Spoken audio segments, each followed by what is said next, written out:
World nation अर्गनाइजेसनले गर्न खोजेको दर्शन अथवा भिजन के हो भनेर बुझ्न आउनुभएका आदरणीय आमा बुवा दाजुभाइ तथा दिदीबहिनी सम्पूर्णमा एकमुष्ट मङ्गोल नेसन अर्गनाइजेसन मधेस प्रान्तीय सभाको तर्फबाट र मेरो व्यक्तिगत तर्फबाट स्वीकार्नुहोस्। जय मङ्गोल, जय मङ्गोल, जय मङ्गोल।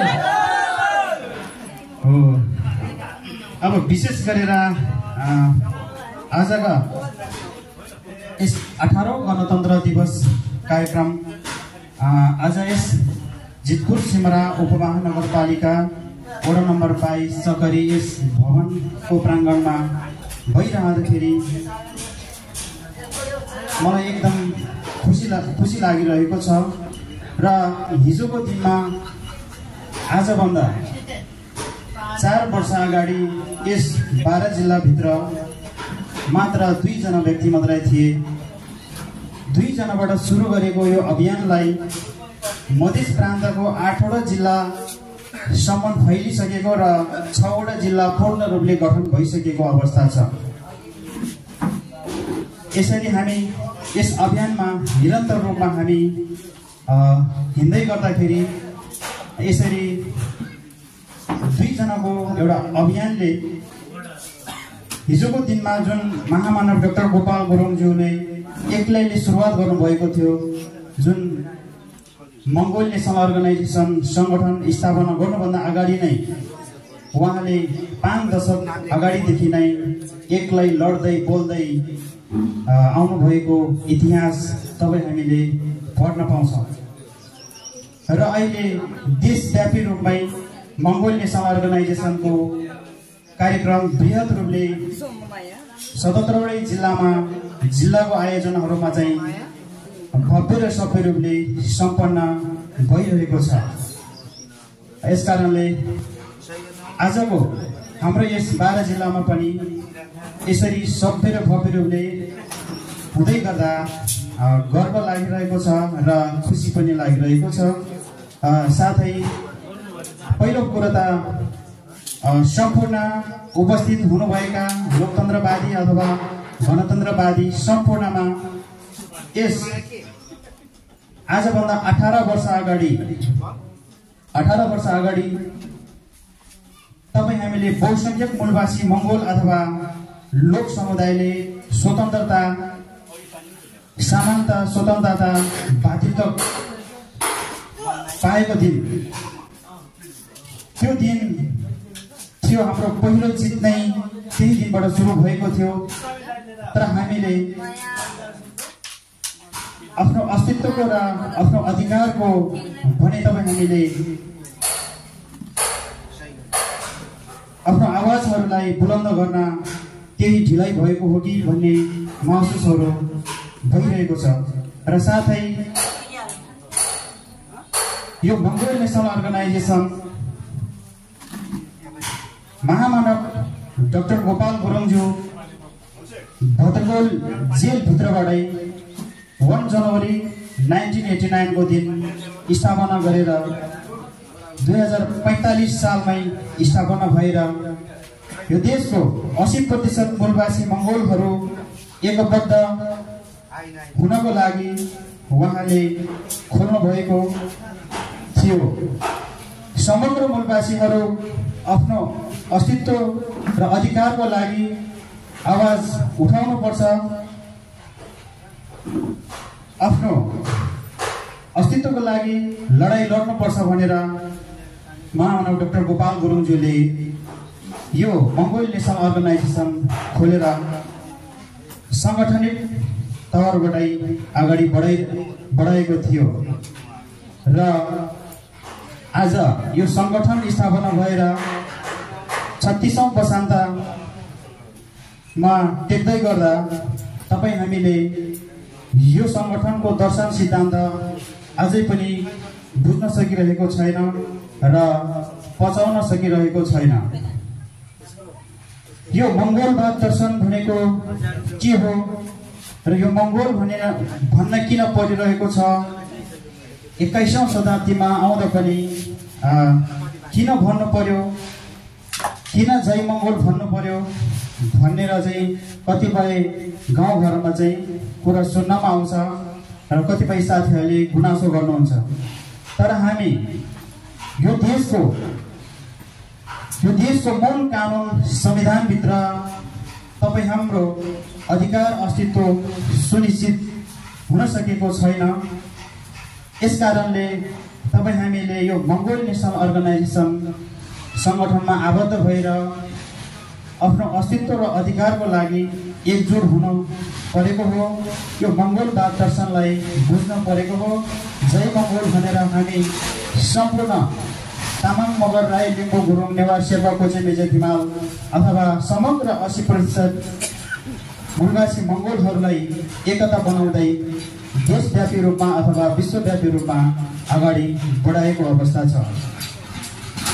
अर्को कुरा, हामीले आफ्नो अस्तित्व चिन्न नसक्नु र बुझ्न नसक्नु नै हाम्रो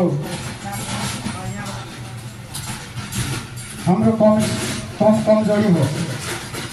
यो अस्तित्व भनेको चाहिँ के हो त भन्दा एउटा सानो उदाहरण दिएर म भन्न चाहन्छु। एउटा कागतीको अस्तित्व भनेको अमिलोपन हो। खुर्सानीको अस्तित्व भनेको पिरो हो। जुनसुकै तपाईँको कागती अमिलो भएन भने त्यो कागतीको कुनै अस्तित्व रहँदैन। र एउटा उदाहरण तपाईँले निःशुल्क लैजानुहोस्, यो अमिलो चाहिँ कागती चाहिँ अमिलो छैन भनेर भन्दाखेरि हामीले 1 रुपियाँ पनि तिरेर ल्याउँदैनौँ, किनभने त्यसको अमिलोपन छैन, त्यसको अस्तित्व छैन। हेर्नुहोस्, एउटा खुर्सानीको कुरा, खुर्सानी पिरो भएन भने हामीले त्यो खुर्सानी सित्तैमा दिए पनि हामीले ल्याउँदैनौँ, किनभने त्यो खुर्सानी पिरो छैन। यसकारण गर्दाखेरि हामीलाई संविधानमा मानवको दर्जा नराखिसकेपछि हामीलाई अधिकार दिँदैन। हेर्नुहोस्, जुन बाहुनवादी शासकहरू छन्, जुन राजनीतिज्ञहरू छन्, जुन विभिन्न पार्टी खोलेर चाहिँ सत्तासीन भएर बसेकाहरू छन्, उहाँहरूले हामी एउटा तामाङ मगर राई लिम्बूको अस्तित्व चाहिँ मङ्गोल हो, मङ्गोल अस्तित्व संविधानमा नलेखिएपछि तपाईँ हामीलाई अधिकार दिँदैन, मूल्य दिँदैन, मान्यता दिँदैन। हामीलाई त्यो जुन संविधानबाट नै दोस्रो दर्जा अथवा आदिवासी जनजाति दलितको चाहिँ कोटामा राखिएको छ। हामी मानवको दर्जामा पुग्न सकिरहेको छैन। 2072 सालको संविधानमा पनि धारा 84 उपधारा 2 मा खस आर्य भनेर प्रष्टसँग लेखिएको छ। खस आर्य भन्नाले बाहुन, छेत्री, डसामी, ठकुरी भनेर त्यहाँ स्पष्टीकरणमा तल लेखिएको छ।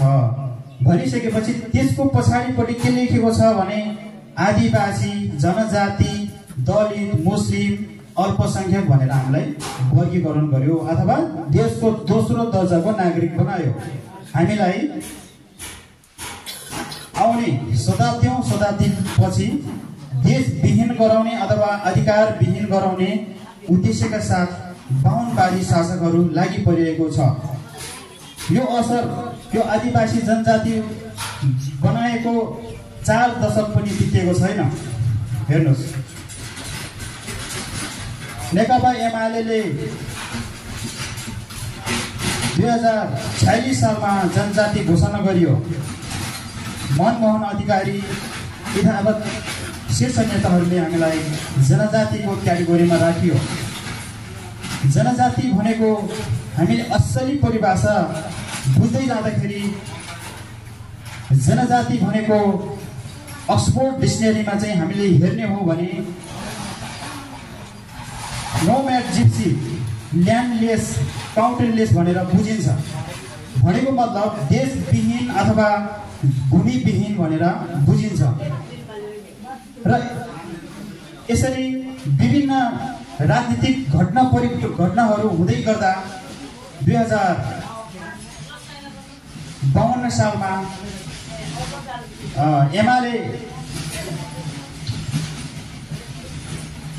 नेकपा एमाले पार्टीको चौथो महाधिवेशनबाट आदिवासी घोषणा गरियो।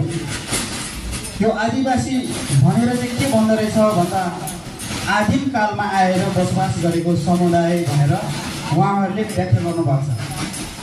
आदिम कालमा हामी कहाँबाट आयो त भन्ने प्रमाण उनीहरूसँग छ त छैन। हो, आदिम कालमा आएर बसोबास गरेको समुदाय भनेर त वर्गीकरण गरियो, तर आएको कुनै पनि प्रमाण नभइकन हामी आदिवासी अथवा जनजाति स्वीकारेर बस्ने हो त होइन। अब त्यो स्वीकारेर हामी बस्न हुँदैन र त्यो शब्द भनेको हामीलाई जुनसुकै हिजोको दिनमा हामीलाई राणा कालमा हामीलाई मतवाली बनाइदियो। मतवाली पनि दुई किसिमको, एउटा मासिने मतवाली अथवा एउटा चाहिँ नमासिने मतवाली बनाएर हामीलाई त्यो अनुसारले कानुनी रूपमै 1910 को मुलुकी ऐनभित्रै कानुनभित्र नै हामीलाई मतवाली बनाएर त्यो अनुसारले विभेद गरिएको थियो, दमन गरिएको थियो, त्यो अनुसारले शोषण गरिरहेको थियो। हेर्नुहोस्, आज आउँदा पनि हामीलाई 21औं शताब्दीमा आउँदा पनि हामीलाई देशको मूल कानुनभित्र नै हाम्रो मानव अस्तित्व अथवा आफ्नो अधिकार सुनिश्चित नहुँदाको यो पीडा, यो व्यथा, यो कथा धेरै शताब्दीदेखि हुँदै आएको चाहिँ एउटा धेरै कुराहरू छन्। यसकारण गर्दै तपाईँ हामी अब एकजुट भएर महामानव डाक्टर गोपाल गुरुङज्यूले देखाउनु भएको जुन मङ्गोलवाद दर्शन छ, यो दर्शनलाई अंगीकार गरेर हामीले आफ्नो भावी पिढीको लागि, आफ्नो भावी सन्तानको लागि अथवा यो देशकै विकास र निकासको लागि अब मूलवासीहरू एकता हुन आवश्यक छ। अहिले विभिन्न राजनीतिक दलहरू विभिन्न नाम अथवा विभिन्न विकासको नाराहरू अथवा नयाँ नयाँ पार्टीहरू खोल्दै हाम्रो गाउँ समाजमा आइरहेको छ। हामी कतै पनि भुल्नु हुँदैन, हाम्रो अस्तित्वको लागि, हाम्रो अधिकारको लागि कसले लड्दैछ, कसले सङ्घर्ष गर्दैछ, हाम्रो बहुसंख्यक मूलवासी मङ्गोलहरूको पक्षमा को छ भनेर हामीले आत्मसात गर्नुपर्ने समय आइसकेको छ। यसकारण गर्दाखेरि म धेरै कुराहरू राख्न चाहन्न र अर्को थोरै कुरा के गर्न चाहन्छु भने अहिले आइरहेको छ सामाजिक सञ्जालहरूमा पनि विभिन्न तवरबाट विभिन्न भ्रमहरू छरिरहेको छ। राजा चाहिन्छ भनेर। राजा कस्तो राजा, कहाँको राजा हो तिनीहरू भनेर हामीले चिन्नुपर्छ। हाम्रो देशमा नेपालमा हाम्रो राजाहरू चाहिँ थिएनन्, थियो नि, निर्ममतापूर्वक हत्या गरियो हाम्रो राजाहरूलाई। हाम्रो राजा महाराजाहरूलाई एक आपसमा षड्यन्त्रपूर्वक मारिएको त्यो थाहा छैन, त्यो इतिहास हामीलाई थाहा छैन र? थाहा छ नि? हो, अहिले 1495 मा भागेर आएका मुस्लिम राजाहरूले खेदेर पठाइएकाहरू अहिले नेपालको राजा बन्न खोज्दैछ। फेरि पुच्छर हल्लाउँदैछ। टाउको त मरिसक्यो तर उसको पुच्छर चाहिँ हल्लाइरहेको अवस्था चाहिँ तपाईँ हामीले विभिन्न सामाजिक सञ्जाल अथवा विभिन्न घटना परिघटनाहरू देखिरहेका छौँ। 81 सालको चैत 15 गतिको घटना त तपाईँ हामीले बुझिसकेका छौँ, देखिसकेका छौँ। हेर्नुहोस् कसरी चाहिँ राजा ल्याउन खोज्दो रहेछ भन्ने कुरा त्यो माहौलले, त्यो आन्दोलनले हामीलाई प्रष्ट बनाएको छ। त्यस्तो लुटपाट, त्यस्तो चाहिँ विभिन्न अराजकता, मान्छे मार्नेदेखि लिएर त्यस्तो चाहिँ विभिन्न किसिमको गतिविधि गर्नेहरूको राजा हामीलाई स्वीकार्य छैन। अब यो देशमा, यो मुलुकमा अब कुनै राजाको आवश्यकता छैन। अब आवश्यकतै छ भने मङ्गोल नेसनल अर्गनाइजेसनले स्थापना कालदेखि नै अथवा स्थापना हुनुभन्दा अगाडिदेखि नै बोल्दै लेख्दै आउनुभएको महामानव डाक्टर गोपाल गुरुङले लेख्नु भएको लोकतन्त्र धर्मनिरपेक्ष प्रान्तीय सरकारमा आधारित भएर लोकतान्त्रिक समाजवाद मार्फत देशको उन्नति, प्रगति अथवा विकास निकास गर्ने अब तपाईँ हामी सबैजना सक्षम हुनु आवश्यक छ। पहिलो कुरो त हाम्रो समुदायले राजनीति नै बुझेको छैन। पहिलो कुरा राजनीतिक चेतनशील हुनु पर्यो। कसले के गर्दैछ, के बोल्दैछ सबै बुझ्नु आवश्यक छ। हेर्नुहोस् के भन्यो, महामना डाक्टर गोपाल गुरुङले लोकतन्त्रको आवाज उठाउँदाखेरि तत्कालीन राजा वीरेन्द्रले जेल हालेको होइन, दमन गरेको होइन। हाम्रो आवाजलाई बुलन्द गर्न खोज्दाखेरि, हाम्रो अधिकार सम्पन्न गराउनको लागि आवाज उठाउँदाखेरि डाक्टर गोपाल गुरुङलाई जेल हालियो राजा वीरेन्द्रले। हेर्नुहोस् किन हालियो भन्दाखेरि राजद्रोही मुद्दा र साम्प्रदायिकता फैलायो भनेर केसमा दुईटा मुद्दामा जेल हालियो। राजगति ताक्यो रे, राजा बन्न खोज्यो रे। लोकतन्त्रको आवाज उठाउने मान्छे राजा बन्न खोज्छ? लोक समुदायको चाहिँ हितको लागि बोल्ने, लोक समुदायको अधिकारको लागि, बृहत मूलवासी मंगोलहरूको लागि बोल्ने मान्छे, त्यस्तो राजाले चाहिँ त्यस्तो खालको चाहिँ मुद्दाहरू लाएर जेल हालेको थियो र जेलभित्रै मार्नेसम्म षड्यन्त्र भएको थियो त्यो भित्र। किनकि त्यो बेला पञ्चायत व्यवस्था अथवा राजाको शासन थियो र राजाको विषयमा हामीले र पनि उच्चारण गर्न नपाउने व्यवस्था थियो।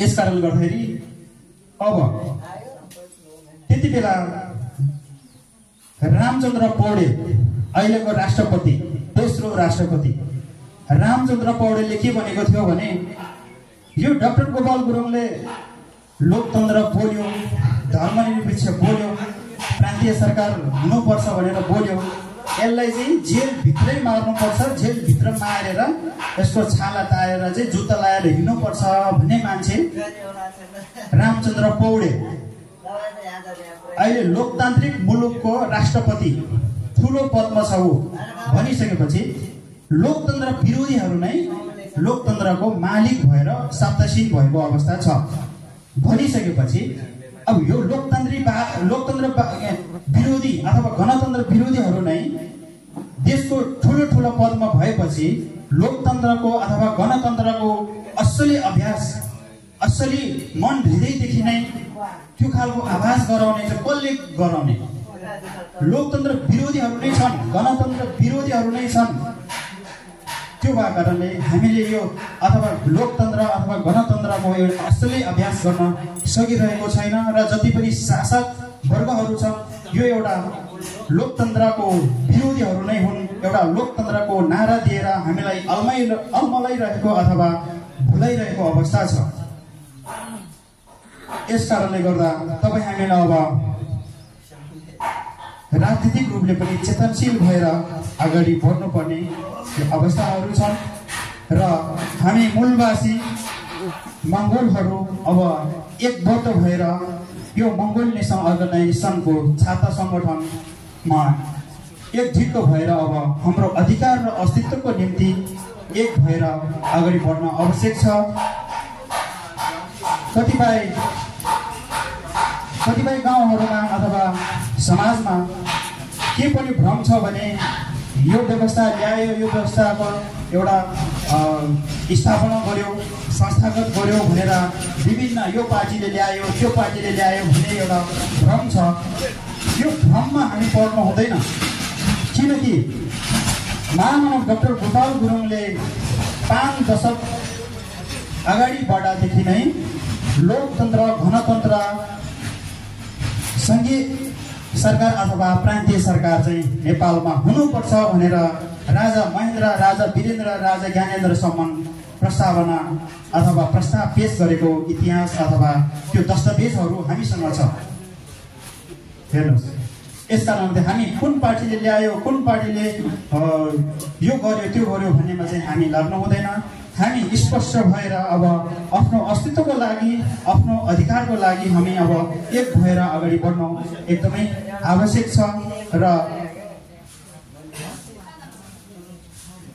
म धेरै कुराहरू राख्न चाहिनँ, किनकि हाम्रा प्रमुख अतिथिज्यूबाट धेरै कुराहरू राख्नु हुने नै छ र आगामी आउने दिनहरू पनि भेटघाट गर्ने वाचा बन्धन अथवा प्रतिबद्धता सहित बिदा हुन चाहन्छु र साथै यहाँ उपस्थित हुनुभएका आदरणीय आमा बुवा दाजुभाइ तथा दिदीबहिनीहरू यस्तो गर्मीयाममा पनि हजुरहरू धैर्य धारण गरेर बस्दिनु भयो।